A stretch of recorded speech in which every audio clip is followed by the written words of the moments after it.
President Trump really take ownership of Gaza and turn it into the Libya of the Middle East. The U.S. will take over the Gaza Strip, and we will do a job with it too. We'll own it. This is the area we're talking about, the Gaza Strip on the Mediterranean. It's around 25 miles long and roughly 6 miles wide. Around 2 million Palestinians live there, most of whom have been displaced internally by the war between Hamas and Israel. A huge amount of damage has been done to infrastructure over the past 15 months too. But could Gaza end up under US ownership as part of a reconstruction plan? The short answer is the experts we've spoken to think such a plan would involve clear violations of international law. Firstly, under Article 2.4 of the UN Charter, the use of force is illegal. I'm sorry. We're in the year 2025, the year of our Lord.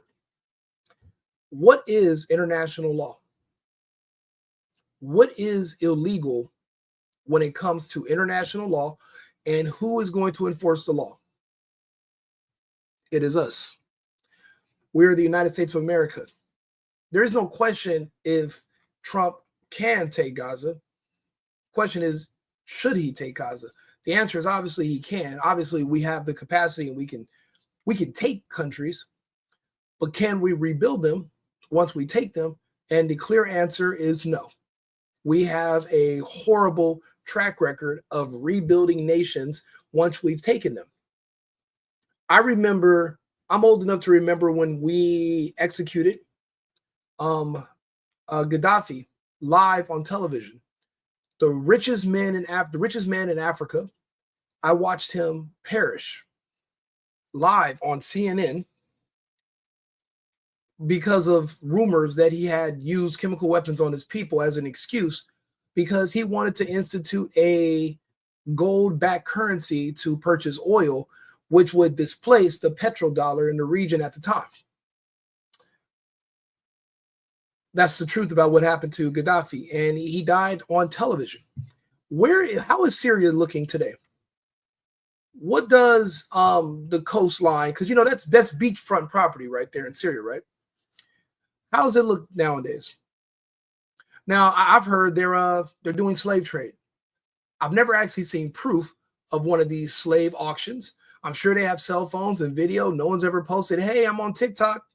Got me a new slave. Brand spanking new. Sub-Saharan. I haven't seen it, but people say that's what's happening since Obama destroyed Syria. I have not yet to see the replacement of what we put in Syria after, not Syria, Libya, after it was destroyed, but add Syria to the list. Regime change, operations, 20 years against Bashar al-Assad, President Assad, who is now in Moscow, allegedly. He literally kicked out of his own country by the CIA, by the Turks, and the Israelis have now invaded. What do you think that country is going to look like in 10 years? You think it's going to be beautiful? Amazing buildings and skyscrapers? No. Let's see here. There's a list of countries where we've attempted nation buildings. Let's go by the one with the largest population that we just literally left last year. 2 years ago when we got booted out, or we had a botched evacuation, right? Afghanistan. Trillions of dollars. And that's why that's right now Trump's going to be auditing the Pentagon, and we're going to audit the Federal Reserve. We are going to find out where trillions of dollars that went to Afghanistan actually ended up. We're going to find out. But how many beautiful skyscrapers, 7-Elevens, and Papa John's pizzas are now in Kabul? I haven't seen any commercials lately about a Club Med anywhere in Afghanistan, or they built a oasis in a desert somewhere. Doesn't seem like a very tourist-friendly place. Well, they did a tri-nation building in Haiti. How's Haiti doing today? Where's Haiti now? Some people will say Puerto Rico. What about South Korea? Wow. Well, let's see here. We created an armistice, but on the Korean Peninsula, divided it in half, literally have no relationship right now with the North Koreans. South Korea is really nice, I've heard, but the influence of the United States, it's not like the United States built South Korea. We're good at helping fight, but we ended up coming to a standstill. We didn't win that war. We actually didn't win any of these wars because we haven't been able to dominate and take these places over and build them. But what would we build? Let's think about where we live at in the United States today. What's the cleanest, nicest, most advanced modern city we have in the country right now? In my opinion, I would say Las Vegas. After Las Vegas, I would say perhaps South Miami, South Beach. Very small area, Miami and South Beach, very small pocket, very nice. I'm in Houston. Houston is very nice, actually. New York City, it depends on who you ask or which borough you're in. If you're in Manhattan, nice. Anywhere else, you're in a dump. Los Angeles is destroyed. Portland is destroyed. Seattle's destroyed. Scottsdale is nice. Phoenix is trash. So who are we to say that we can go into one of these countries, take it over, and turn it into the Riviera of the region? We have no history of doing that. That's just like meeting a financial advisor that's on welfare. Why would I take financial advice from you when you have no history of making good financial decisions? It's just like taking advice about your relationship and marriage from a single woman that's never been married, has 4 kids by 4 different men, but she's trying to give you advice on how to make things work. Lady, how would you know? All you know is failure. Matter of fact, you only have a history of failure. When it comes to this topic, unfortunately, we have a history of failure. I am wearing a MAGA hat right now. I am MAGA. MAGA extends beyond Donald Trump. Make America great again is not make Trump your God again. Trump is doing what we want him to do. He is a bull in a china shop. He is necessary. Right now, he is our, we're living in these amazing years right now when Trump's alive and we're actually able to see him live on top. This era is going to go down in history forever. We're going to remember Trump the way we remember George Washington or Benjamin Franklin. What's happening today was not on anyone's bingo cards. Removing U.S.A. Agency for International Development. It doesn't send aid to starving Nigerians or thirsty Somalians. But I'll be honest with you, if they did rip aid away that was giving water to thirsty people in other countries, I wouldn't give a shit because that's not my business. If I was thirsty in the United States, which countries were going to be pulling money from their coffers to send it to me, to send it to my family, to send it to my people? Not a soul on earth. It seems like we were just giving out all this money just so that we can control these people because we have more money than them. And that's how we can influence things. I mean, we're gonna go live again today to talk about it, but the influence campaign from the U.S.A. it's starting to look like nowhere on earth has there ever been a grassroots protest that was actually organic. None of them. All the and you know what that says? It also says BLM was funded and Antifa. So they were funding both sides. All the protests we saw here back in 2020 were paid for. They said Tiananmen Square in China. Now, I remember it different. I remember them using tanks and they ran over this person and there was a body in the street. Now, when you look at the videos, the person was in front of the tanks and the tanks kept stopping and going around. Apparently, I got hit by the Mandela effect too. Either way it goes, that was funded by George Soros. They said Soros received grants to fund Tiananmen Square from the United States. He wasn't even spending his own money.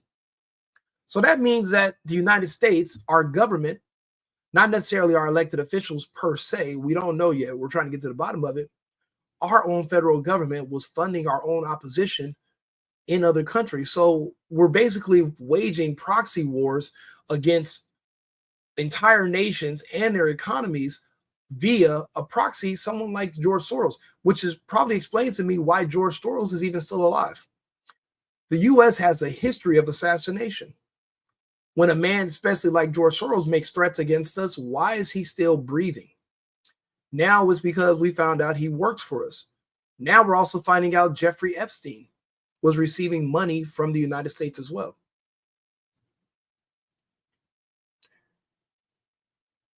We don't have the history, the know-how, or we don't have the drive to pull any of this off. So I don't, and Trump knows history. Even though he's our developer in chief, he has a history of rebuilding buildings and building golf courses. But our own country infrastructure is falling apart. We're not even built up here.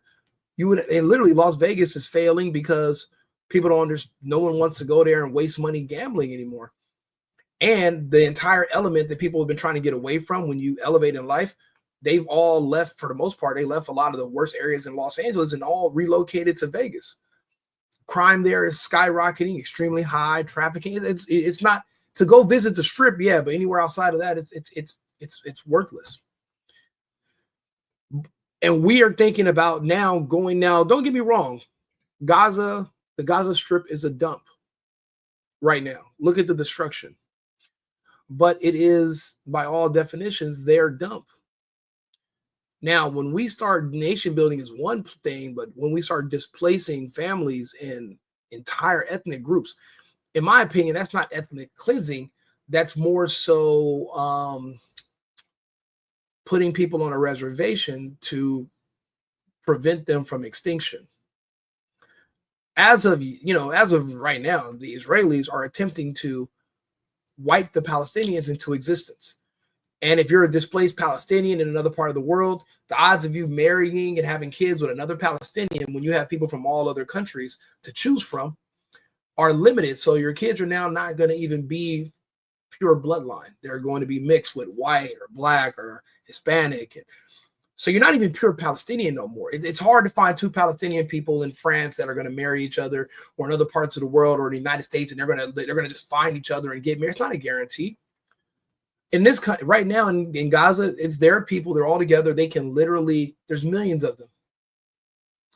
Pushing them into another and expecting Jordan or Egypt to take them in while you turn their area where they're from that was just bombed to smithereens by Zionists over a October 7th attack that there's no logical way that could have happened by accident.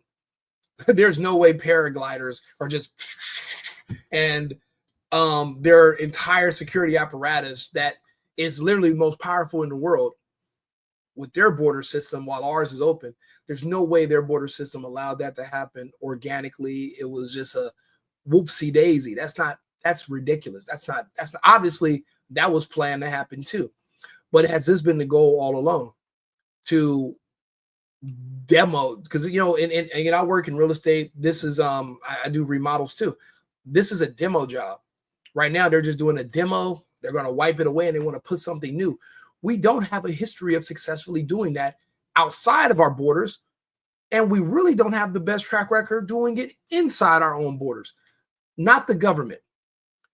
Contractors and individual investors and regular people, yes. Think about it. Look at they're trying to make it like another Dubai. Dubai is not just the Saudi government making it. No, they also have investors. They have princes also. They have different people that can pull these things together, pull resources and build out these projects. If you're expecting the United States to just do this alone, and it's not going to be where investors come in and buy it, well, who would you buy it from? Who owns the Gaza Strip right now? Israel? Who are we taking it from? Is the PLA, is the Palestinian Authority still a thing? Is the Palestinian Liberation, do they still have their own government? Shouldn't they have to agree to it? I guess they don't have to agree to it because who's going to stop us? We are the world police. So who's going to police the police?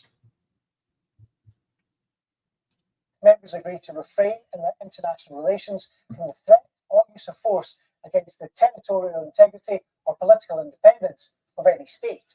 The idea that this would benefit the population of Gaza or another population is legally completely meaningless. It is simply prohibited to use military force on the territory of another state, particularly in order to conquer or annex that territory. Okay, illegal by whose definition?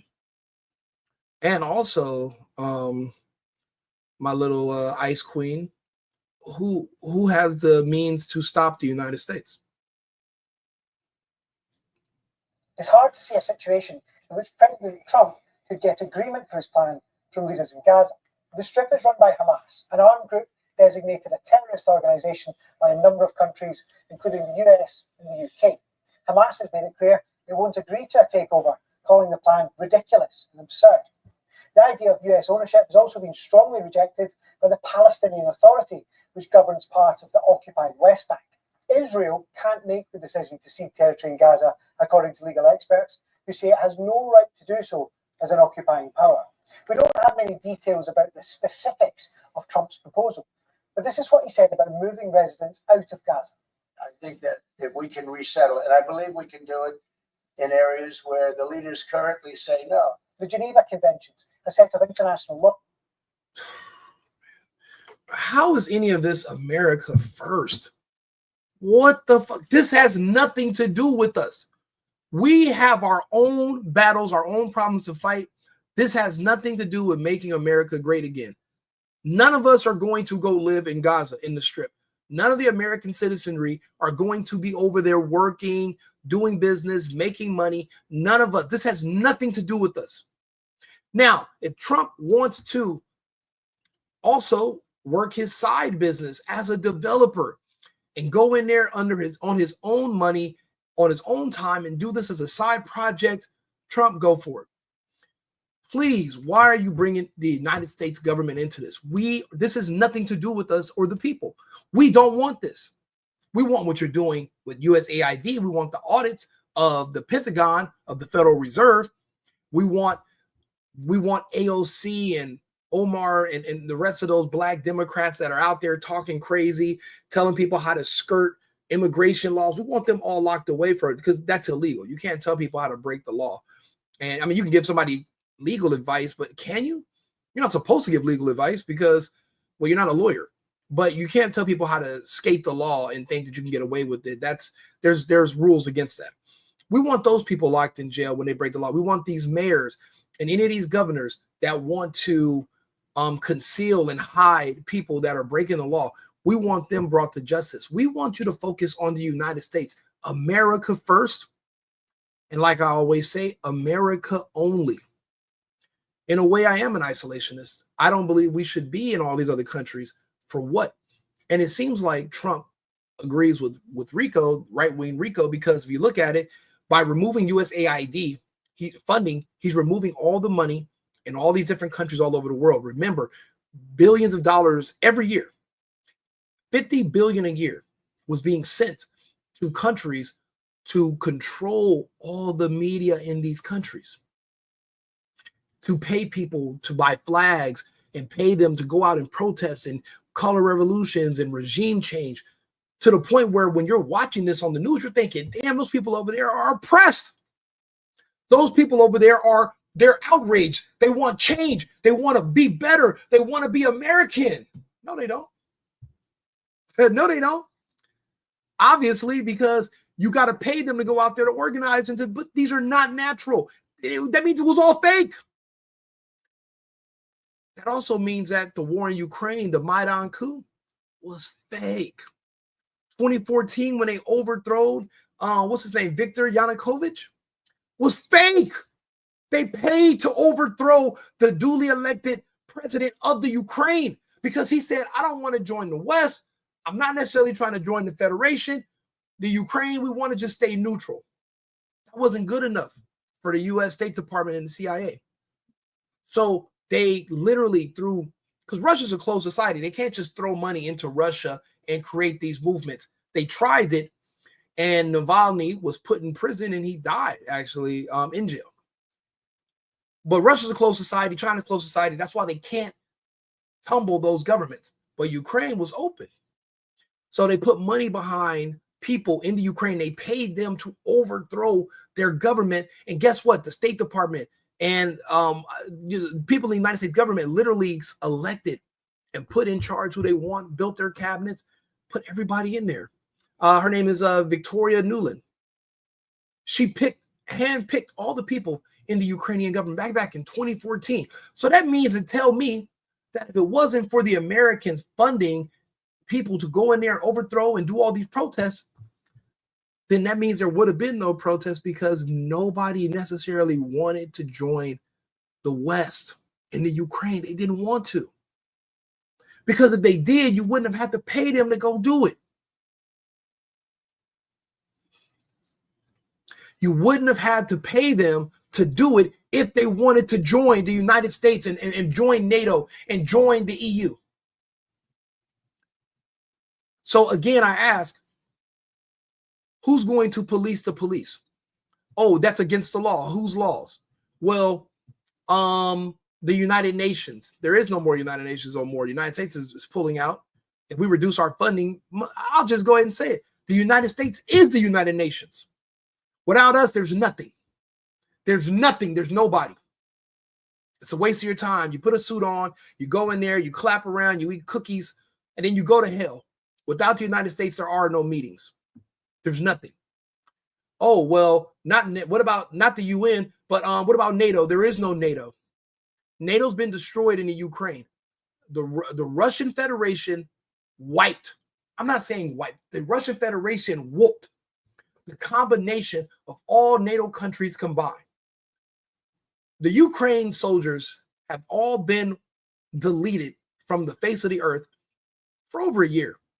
3 armies destroyed in the Ukraine. Do you know who's there now still trying to continue fighting a little bit? It's all just mercenaries for the past year.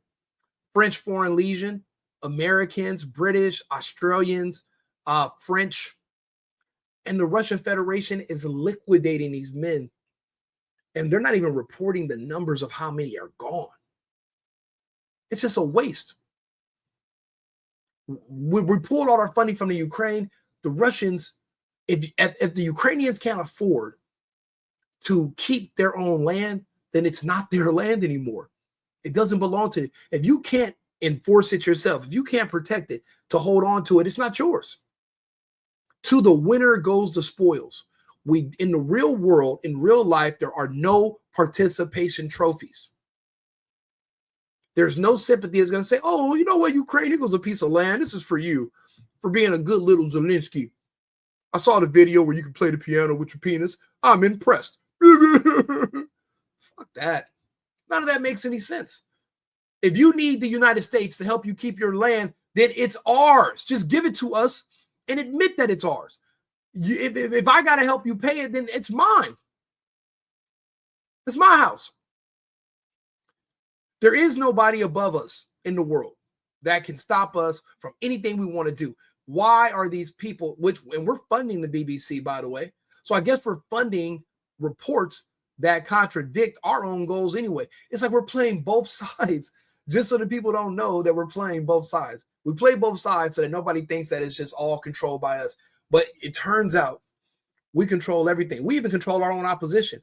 All the protests against Trump and Elon Musk and BLM and all these things that happened back in 2020, paid for by U.S.A. U.S. And it doesn't stand for U.S.A. That's just the abbreviation. That's just the acronym. It's United States Agency for International Development. I don't want to develop shit internationally, and we should not be trying to develop Gaza. It doesn't make sense. We don't have let's go over this list again. Afghanistan. Shit. Haiti. Turn to shit. Panama. A polished up piece of shit, and we're trying to get our canal back, but they're dealing with the Chinese now, and we're going to have to literally build a base down there just to maintain our dominance in the region over our canal, or we're not going to have, or we're going to have access, just not going to have control. Grenada, never heard nothing about it. Doesn't seem like a place that's extremely advanced and developed. South Vietnam. So we over there building houses for Charlie. Okay, boom, boom. Long time. The Dominican Republic, highly underdeveloped. fun place to go, beautiful women, but also not completely advanced and developed. It's not the Riviera of the Caribbean. It's not Nassau. I can tell you that damn much. And I'm from the Caribbean. So Japan is a very nice place. After we dropped those fire bombs, because those were not nukes, we didn't drop atom bombs on Japan, they were fire bombs on Hiroshima and Nagasaki. The Japanese rebuilt their own country, and they've been afraid to even, it's written into their constitution, they can't engage in any more wars. I think they just recently changed that. Japan came out pretty nice. I'll be honest.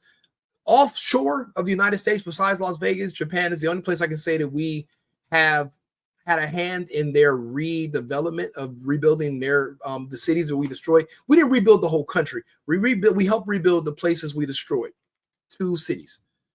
And that's the best example. If Trump's going to give an example of the success the United States government has had with rebuilding, we have to give it to Japan. But the Japanese people, it's a part of their culture. They're diligent workers. So obviously they're going to build their shit up nice, and they're going to keep it clean. 19s, those they 20s, we keep it clean though. Okay, West Germany. I lived in South Germany. West Germany is the weather there is gloomy, so it's not going to necessarily be super beautiful, but I mean it's stable. The DR, again, we've already addressed it. Cuba, my home country. Failure. We couldn't overthrow the Cuban government because there's too many people that are dark-skinned that love communism, because it's just a part of your, I don't know, genetics. You just don't want to work. So if the government can take care of you and you have to live like a poor bum and just, eat government cheese. I mean, think about it. Here in the U.S., people, they love living like that. They want to live off the state and the government. That's why. But the fair-skinned Cubans who don't want to live like that, people like my relatives, we came to the United States because we want the freedom to work. But the other half of my people don't want to work, so they stayed in Cuba. And you can just get taken care of by the government indefinitely. Kind of like if you live in New Orleans. People don't know that each state has different rules, but some states in the United States, you can be a communist. The government will subsidize your life for the rest of your life. They'll subsidize your housing. They'll give you food vouchers. And you can just live off of $400 a month and $28 rent indefinitely for generations. That's how you have hoods and projects. Who do you think lives there? And they pass their property down, down to the next relative, and they all just live in the same apartments, have a bunch of kids, literally breeding Democrats, breeding professional victims who are going to be victims forever. They're from a long line of Democrats and victims. And to get them out of that is to knock their hustle and take away their crutch. And those people hate having their crutches taken away. But that's why we have different states we can go to. If you don't want to live like that, you can move in the United States. In Cuba, we had to go to another country if we didn't want to live like that. In exchange for your freedom, you just get free shit. Some government cheese. I know y'all like government cheese, don't you? Well, the thing is this. We have a horrible history, obviously, and track record of nation building. MAGA does not belong in Gaza. Do me a favor. I got some other reports we're going to do from the post-millennium today. We have some other things we're going to do. TikTok should absolutely have been banned. I was just on there. I almost threw up 30 seconds on TikTok. It's nothing but race war, pro-trans, anti-American, pro-illegal, everything. I was like, I just did a live. We just did a whole report on TikTok. Seemed kind of neutral. Now I see what they mean by they hit a button and turn that algorithm back on, and you're screwed. Anybody who's using TikTok under the age of 21 is literally radicalized. They don't know their gender. They don't know if they're straight or gay. They don't know what country they live in. They don't know how laws work. They don't know how the Constitution work. They think they can just make up anything, do anything. And it's just a cesspool breeding Democrats and breeding people eventually we're going to have to deal with. I don't understand how they don't get how these people don't just eventually come along. Eventually, they're going to just snap out of it, have kids, go to work, and become members of society. No. We're literally letting people breed our own opposition, breed people that are going against us to destroy what we're building. We're breeding them right here. We're breeding them ourselves and giving them access to an app, and that's what they do. and I haven't even used it, so that's why I haven't went back on there. It's just been crazy. I went on there for like 30 seconds, and yeah, it's a cesspool. But again, follow me on these different sites. Follow me on Instagram, the YouTube channel. If you can click the link on the there's a link in my bio on X, on Twitter. If you can just do me a favor and subscribe to the YouTube channel, because once I get to enough subscribers, then I can do lives there. What I'm doing now is I just post the lives, just post there, but I'm not live on there. But also I'm being censored on YouTube as well. I mean, this kind of content and my takes on it, my reaction, it might seem normal, but I'm grassroots I'm just starting out with a lot of this stuff. So, you know, for people that are already established, they already have their following. New people coming along, they're going to make it difficult for me to get a following. So if you don't mind following my YouTube, you know, liking some of these videos and sharing them, I'd appreciate it. Thank you. And I'll be back on in about an hour after I have lunch and walk my dogs. Talk to you guys soon. And here goes a word from our sponsor, cosigning.com. I've been needing to find a new apartment, which has not been easy with credit as bad as mine. Luckily, I found cosigning.com. They connected me with a cosigner who helped me get my dream apartment for me and my dog. I just paid a small fee and was able to move in fast. Get the cosigner you need for the apartment you want. Check out cosigning.com today.